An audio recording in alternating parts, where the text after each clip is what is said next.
देशवासियों को आज गणेश चतुर्थी की बहुत बहुत बधाई हो।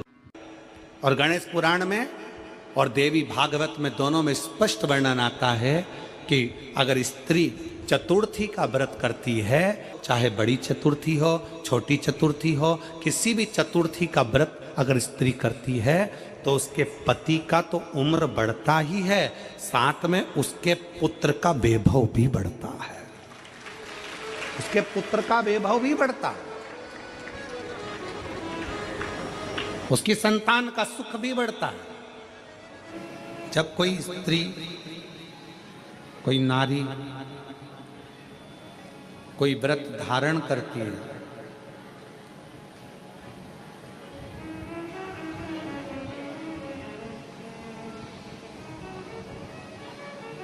चाहे वो सोमवार का व्रत कर रही हो, चाहे प्रदोष का व्रत कर रही हो, चाहे वो शिवरात्रि का व्रत कर रही हो, चाहे वो पशुपति व्रत कर रही हो, कोई भी व्रत जब कोई नारी करती है तो उसके व्रत करने से उसके परिवार में एक अलग से ऊर्जा प्राप्त होती है।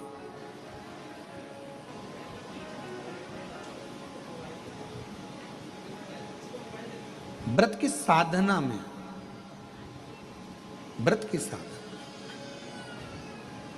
और हमने भिलाई की कथा में कहा था कि आप अगर व्रत नहीं कर पाए, जैसे हरतालिका तीज का व्रत आप नहीं कर पाए, नहीं करते हैं, आपने नहीं उठाया है, तो केवल जैसे फुलेरे का दर्शन होता है, उसी तरह किसी व्रत को यदि आप नहीं कर पा रहे हैं तो जो व्रत करने वाला है उसके मुख का भी दर्शन करते हैं तो भी हमें श्रेष्ठ फल की कामना हो जाती है, श्रेष्ठ फल प्राप्त हो, श्रेष्ठ फल, श्रेष्ठ फल की कामना पूर्ण। घर की माँ, घर की स्त्री, पत्नी, घर के बुजुर्ग, घर की बहुएं, बेटियां कोई व्रत कर रही हैं तो उसमें प्रयास करो कि अच्छा करो, श्रेष्ठ करो, और उसको कोई सहयोग प्रदान करने का प्रयास करो, सहयोग। आज आपने व्रत करा है, आपको कुछ चीज की जरूरत हो तो हम ला देते हैं, उसको प्रयोग करो, उसका फल अधिक। महाराज, आपके शरीर में बहुत भारी कोई रोग हो गया और बहुत बड़ा रोग है, बहुत रोग, और शरीर में बहुत बड़ा रोग हो गया हो और वो रोग समाप्त नहीं हो रहा, वो रोग समाप्ति की ओर जा ही नहीं रहा, रोग समाप्त हो ही नहीं रहा, तो एकांक्षी नारियल लीजिए। श्रीफल, नारियल देखा है सब लोगों ने? श्रीफल जो होता है, नारियल जो होता है, पानी पीने वाला नारियल नहीं, जो भगवान को चढ़ता है, उस नारियल की बात, एकांक्षी नारियल। एकांक्षी नारियल से मतलब है कि नारियल में जो जटा होती है, उस जटा के स्थान पर 3 नेत्र होते हैं। किसी किसी नारियल में 2 नेत्र होते हैं, किसी में 3 नेत्र होते हैं, किसी में 2 नेत्र होते हैं, किसी में 3 नेत्र होते हैं। तो 3 नेत्र वाला नहीं, 2 नेत्र वाला नहीं, कभी अगर मिल जाए, भूलवश तुम्हारे हाथ में आ जाए, एकांक्षी नारियल,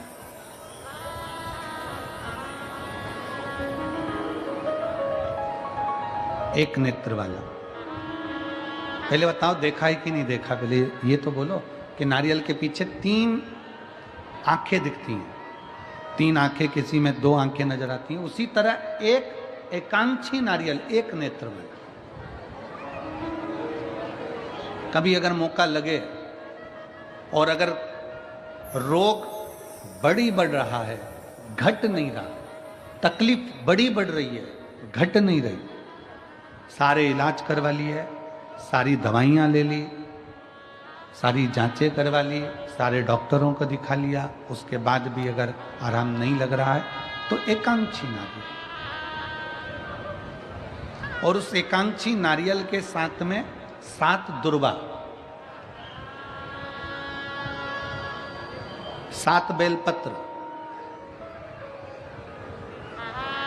7 दुर्वा, 7 बेलपत्र, 7 पीले कनेर के पुष्प हाथ में लेकर, जो व्यक्ति बहुत ज्यादा बीमारी अवस्था में है और दवाइयां भी अगर लॉक नहीं कर रही हैं, डॉक्टर की दवाइयां खाते रहो, दिखाते रहो, उसके साथ में वो एकांक्षी नारियल जिसकी एक आंख है, 7 दुर्वा, 7 बेलपत्र, 7 पीले कनेर के पुष्प हाथ में लेकर श्री शिवाय नमस्तुभ्यम कहते हुए हाटकेश्वर महादेव का नाम लेकर, कौन से महादेव?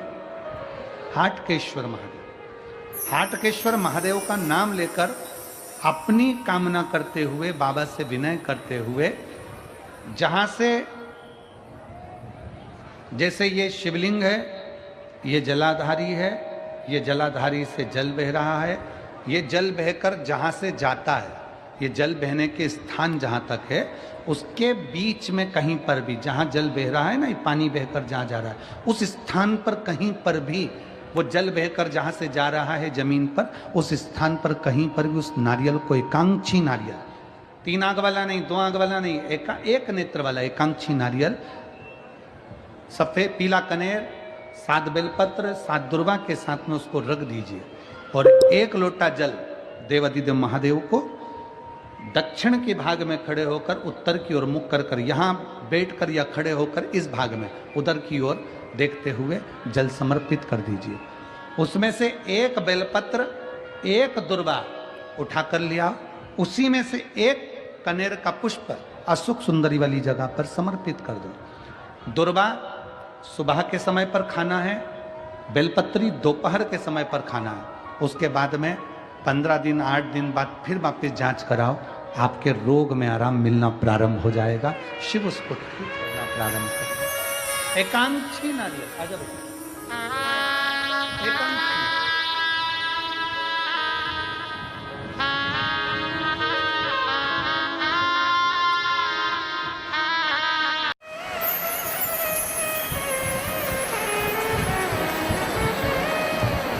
पूजन आप चाहे 1 मिनट करें, पूजन आप चाहे 2 मिनट करें, पूजन आप चाहें 5 मिनट करें, पूजन आप चाहें 4 मिनट करें, 10 मिनट करें। परशु महापुराण की कथा कहती है, पूजन भले कितनी भी देर का करो, पर विश्वास 24 घंटे का भगवान पर करो। मेरी जीजियों, तुम्हारा काम ना चल रहा हो, व्यापार ना चल रहा हो, बहुत कर्जे में लदालूम हो गए हो, बहुत तकलीफ की ज़िंदगी चल रही है, ना मान मिल रहा है, ना सम्मान मिल रहा है, ना आदर मिल रहा है, ना ही कोई कदर करता है, और ना ही जगह जगह की ठोकर खा खा कर थक गए हो, तो निवेदन है, 1 बेलपत्र, 1 कनेर का फूल, 1 दुर्वा, 1 चावल का दाना, और वो चावल का दाना भी लाल चंदन में भींगा हुआ। जलाधारी का मुख होता है उत्तर की ओर, आप दक्षिण की ओर आराम से बैठो, श्री शिवाय नमस्तुभ्यम बोलकर, अपना नाम गोत्र बोलकर, अपनी कामना कर कर, 1 बेलपत्र, 1 कनेर का पुष्प, 1 दुर्वा, 1 चावल का दाना, जिसको तुमने लाल चंदन से भिगोया है, वो शिवलिंग पर उत्तर की ओर मुख कर कर दक्षिण में बैठकर बाबा को सोमवार की सोमवार प्रदोष काल में, मतलब शाम का जो सूर्य डूबने का जो समय होता है, बस उसी प्रदोष काल के अंतर्गत यदि घी का दीप जलाकर बाबा को अगर 1 बेलपत्री, कनेर का पुष्प, दुर्वा और लाल चावल चंदन का अगर चढ़ाना प्रारंभ कर दिया, 5 या 6 सोमवार निकलेंगे, धीरे धीरे मेरा बाबा तुम्हारा हाथ पकड़कर तुम्हें मंजिल तक छोड़ना प्रारंभ। नहीं चल रहा व्यापार, नहीं चल रही फैक्ट्री, नहीं चल रही दुकान, बहुत तकलीफ की जिंदगी है, कोई पैसे खाकर भाग गया, नहीं दे रहा, कर्जे में डूब गए, तकलीफ में आ गए, कैसी भी समस्या है उसमें शिव की शरणागति आपको सुख देगी। आडंबर में नहीं जाना। कोई कह दे मैं तुम्हारे पैसे निकलवा दूंगा, कोई के मैं ये कर दूंगा, कोई के मैं वो कर दूंगा, फालतू की बात, ये सब व्यर्थ है। अपन ने किसी को पैसा दिया है तो अपना पैसा अपने को लाना पड़ेगा। कर्जा अपन ने किया है तो उस कर्जे को भी अपने को ही भरना पड़ेगा। तो मेहनत भी तुम्हें खुद करना पड़ेगा, जल भी तुम्हें खुद चढ़ाना पड़ेगा। इसलिए मेरी जीजियों, कभी कभी जब आपको ऐसा लगने लगे कि बहुत अकेली हूं,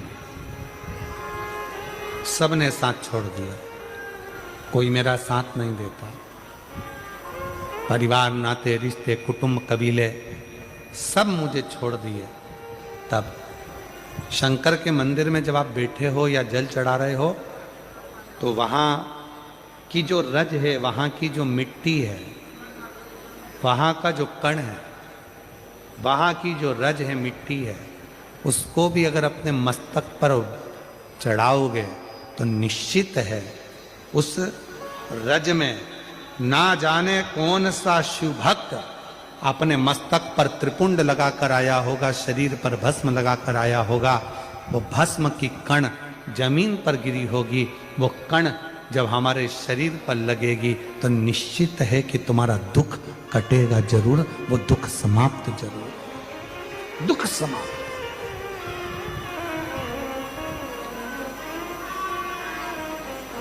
वो भस्म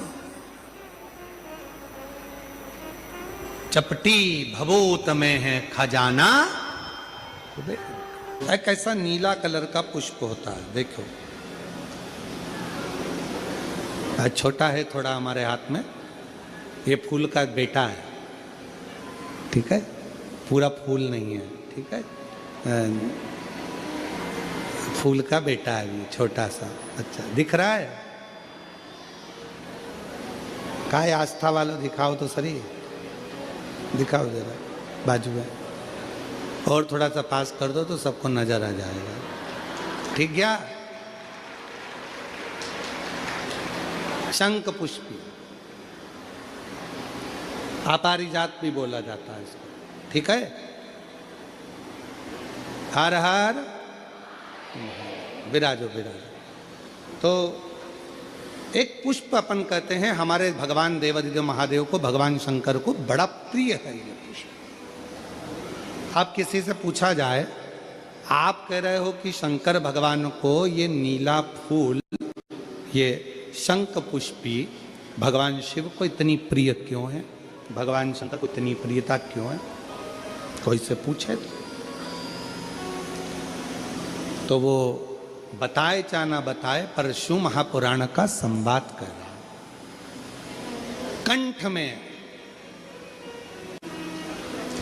स्वयं मां जगत जननी ने 10 विद्या में से एक मां को याद किया, और मां तारा का एक स्वरूप मां सरस्वती के रूप में विराजमान हो गया। कंठ में रहने से विष की तपन के कारण, कंठ में रहने से विष की तपन के कारण उनका स्वरूप नीला पड़ गया। और जब उनका स्वरूप नीला पड़ गया तो भगवान देवादिदेव महादेव ने कहा, सुनो पार्वती, संसार के लोग, भूमंडल में रहने वाला यदि कोई भी मानव जिसकी विवेकता, बुद्धि, विचार, सोच, ज्ञान थोड़ा सा भी अगर उसमें कम है तो वो नील सरस्वती का यदि आवाहन करे, माँ नील सरस्वती स्तोत्र का पाठ करे, माँ नील सरस्वती की स्मरण करे, तो उसकी विवेक, उसकी बुद्धि तीव्र होती है, श्रेष्ठ होती है। और सुनो पार्वती, यदि मान लो कोई मां नील सरस्वती का स्तोत्र का पाठ नहीं कर पाए, आराधना नहीं कर पाए, साधना नहीं कर पाए, स्मरण ना कर पाए, अगर कोई बच्चा एक शंख पुष्पी पुष्प को समर्पित कर कर जलाधारी पर और एक लोटा जल यदि वो समर्पित करता है और उस जल का आचमन कोई बच्चा नित्य प्रति करता है तो वो बच्चा धीरे धीरे विद्वत्ता धारण करता ही जाता है। जो याद करता है वो भूलता नहीं। ये मां नील सरस्वती की कथा है। दो सरस्वती का दर्शन आपको और हमको होता है, दो सरस्वती का स्मरण आप और हम करते हैं। एक सरस्वती जो स्वयं श्वेत वस्त्र धारण करी है, हंस पर बैठी हैं और बड़े आनंद के साथ में माँ सरस्वती का सुंदर स्वरूप है। पर एक सरस्वती ऐसी हैं जो नीला उनका स्वरूप है और नील सरस्वती के रूप में उनकी पूजन होती है। माँ नील सरस्वती महाराज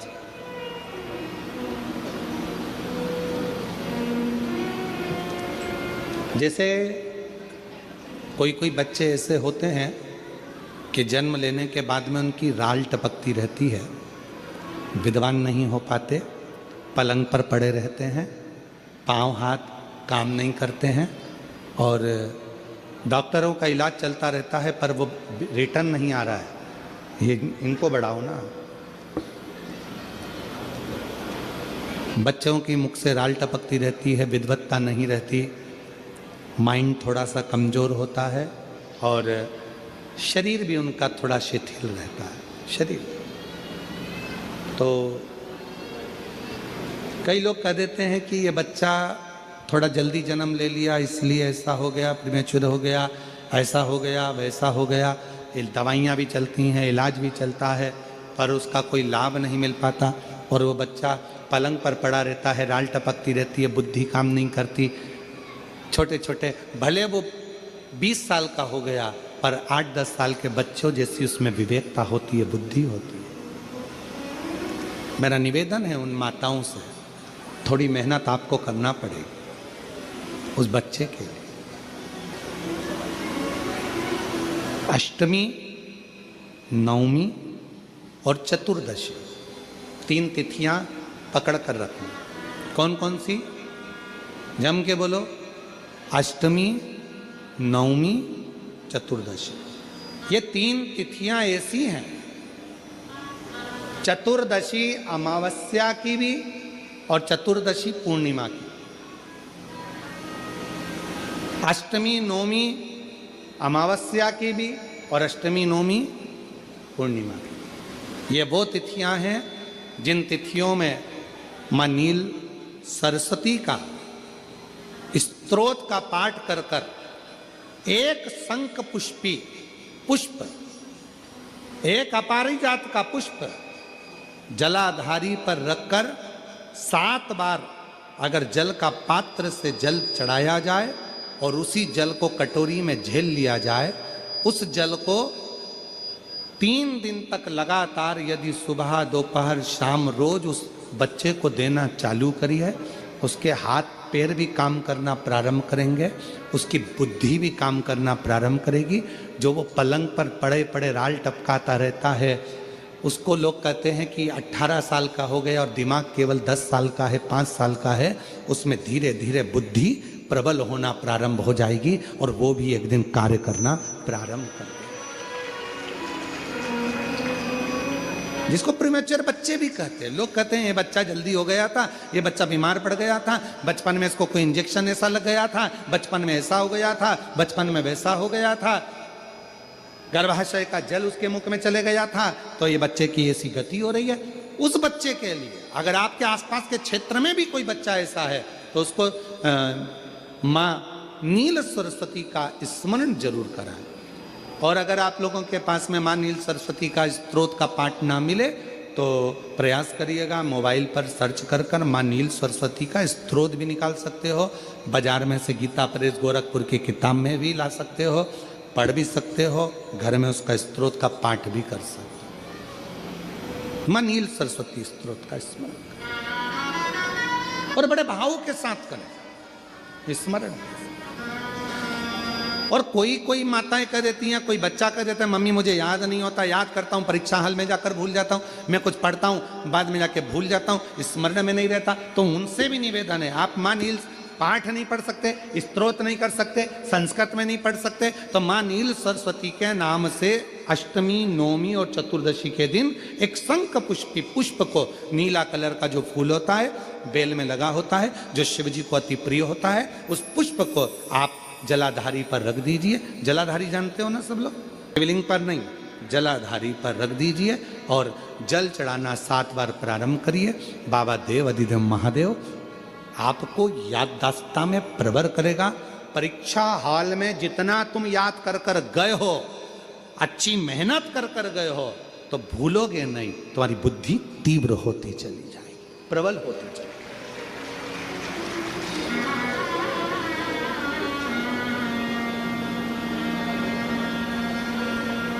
आजकल आयुर्वेद में आप लोग अगर आयुर्वेदिक दवाइयाँ लेते होंगे, आयुर्वेद वालों के पास यदि जाते होंगे, तो वो भी अगर बच्चा पढ़ने में कमज़ोर है, बुद्धि से कमज़ोर है, तो उसको शंख पुष्पी की चाय पीने का भी कहते हैं।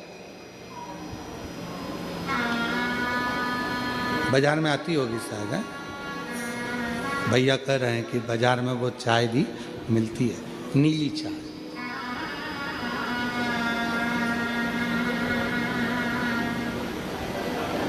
महाराज याददाश्तता के लिए, उसको प्रवर करने के लिए लोग शिव कथा कर रही,